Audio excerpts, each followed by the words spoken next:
कहते हैं दिल्ली दिल बरों की है, दिल जलों की है। कहते तो ये भी हैं कि दिल्ली दिल फरेबों की भी है। और लकी यानी कि लक्ष्मण लाल अग्रवाल में ये सारे गुण मौजूद थे। लोग उसकी शक्ल को देखकर ही कह देते थे, अबे दिल्ली से हो क्या। लकी वैसे दिखने में स्मार्ट और अट्रैक्टिव था, पर जेब से खस्ता हालत होने की वजह से रहता बेहद सिंपल तरीके से था। शर्ट का रंग उड़ा हुआ और पैंट से पैबंद जुड़ा हुआ। कहने को तो उसकी उम्र के लड़के दिल्ली की सड़कों पर रात को मोटर बाइक दौड़ाते थे, लेकिन लकी उर्फ लक्ष्मण लाल अग्रवाल सिर्फ कमरे से कॉलेज में पढ़ाई और गर्लफ्रेंड डिंपल के साथ थोड़ा वक्त बिताना, फिर कॉलेज से दुकान, दुकान से जब होम डिलीवरी आए तो वहां, और फिर घर चला जाता था। हाँ, कभी कभी जब वो किसी लड़के को खाली सड़क पर मोटर बाइक दंदनाते हुए देखता तो कहता, एक दिन अपना टाइम भी आएगा जब मैं चश्मा लगाकर बैठूंगा और पीछे डिंपल को बैठाऊंगा। देखना, जब वो मेरी कमर में अपना हाथ कसेगी और मैं तेजी से मोटरसाइकिल को इंडिया गेट के आसपास दौड़ाऊंगा, तो सारे दिल्ली का दिल हम दोनों को देखकर जलेगा। दुकान में रखा हुआ बर्नॉल भी काम नहीं आएगा। लकी ने कहा और अपने हाथ में बर्नॉल की क्रीम को दबा दिया। जैसे ही उसने क्रीम को दबाया, उसका क्रीम बाहर आ गई। अबे गधे, क्या कर रहा है? वो कोई स्पंज की गेंद है क्या जो उसे दबा रहा है? दुकान के मालिक ने उससे फटकारते हुए कहा और उसके सर पर एक चपत लगा दी। सॉरी सर, लकी ने अपना सिर बचाते हुए कहा। वो करोल बाग में स्थित एक छोटी सी मेडिकल स्टोर पर काम करता था। उसकी दुकान का नाम था चमन मेडिकल स्टोर और उसके ओनर का नाम था चमन लाल। लकी पिछले 5 साल से इन्हीं की दुकान पर काम कर रहा था। यहाँ इस छोटी सी शॉप पर काम करना उसकी मजबूरी थी। लाइफ में कंगाली की वजह से उसे कॉलेज में पढ़ाई पूरी करने के लिए पार्ट टाइम जॉब करना था। उसने कई अच्छी जगह अच्छी तनख्वाह की नौकरी ढूंढी पर नहीं मिली और वो इस मेडिकल स्टोर पर ही अटक गया।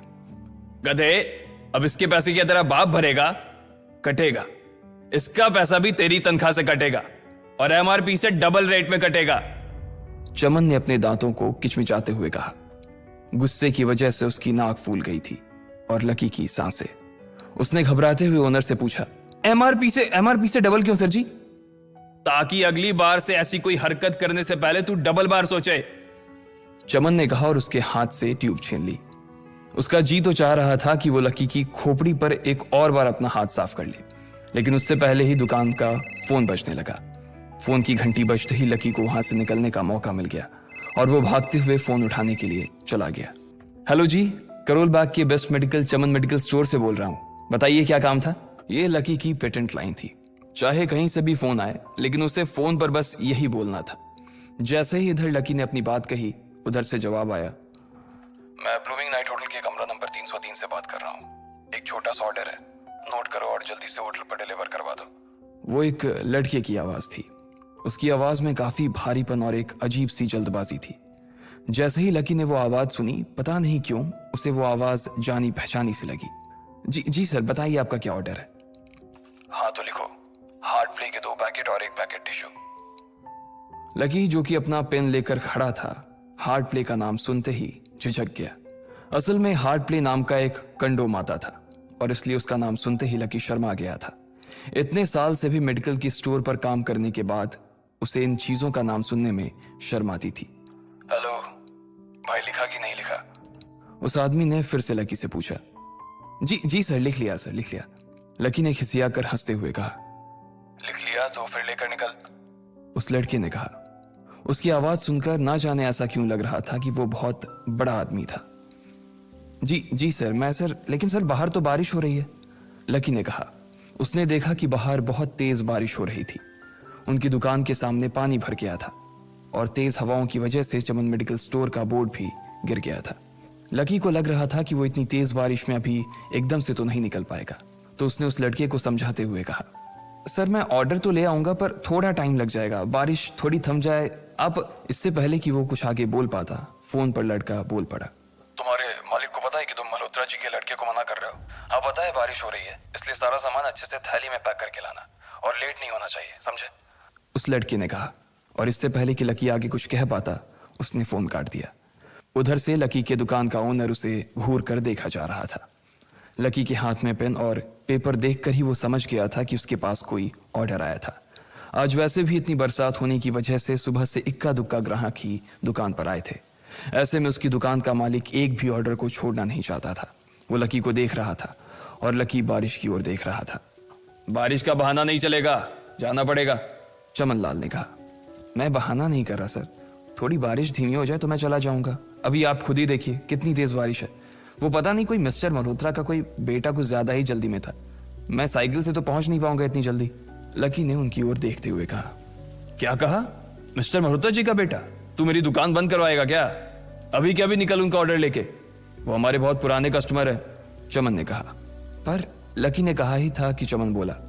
परवर कुछ नहीं, तू मेरी मोटरसाइकिल ले जा, उसने गुस्से में कहा।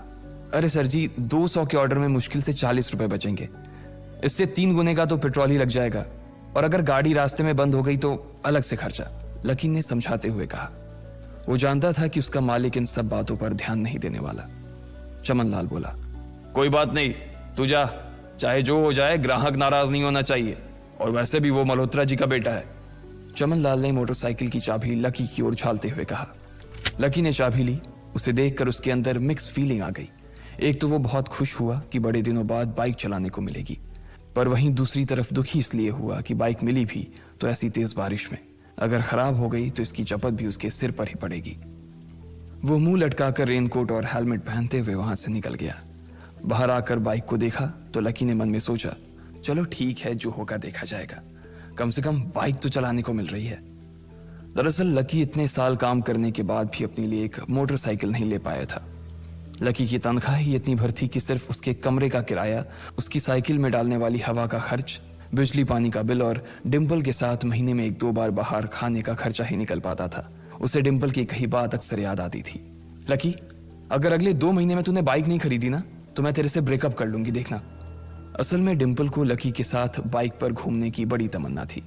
लकी की इस उजाड़ जिंदगी में एक वही तो थी जिसके लिए जिंदा रहने को उसका जी चाहता था। जब भी वो उससे बाइक की बात करती तो लकी डिंपल की इस बात को हंसकर टाल देता था। वो अपने मन में इस बात को अच्छे से जानता था कि डिंपल उससे बहुत प्यार करती थी और वो उससे कभी छोड़कर नहीं जा सकती थी।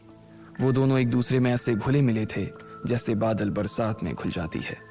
लकी को डिंपल बहुत पसंद थी और वो उसके लिए दुनिया जहां की खुशियां खरीद कर ला देना चाहता था।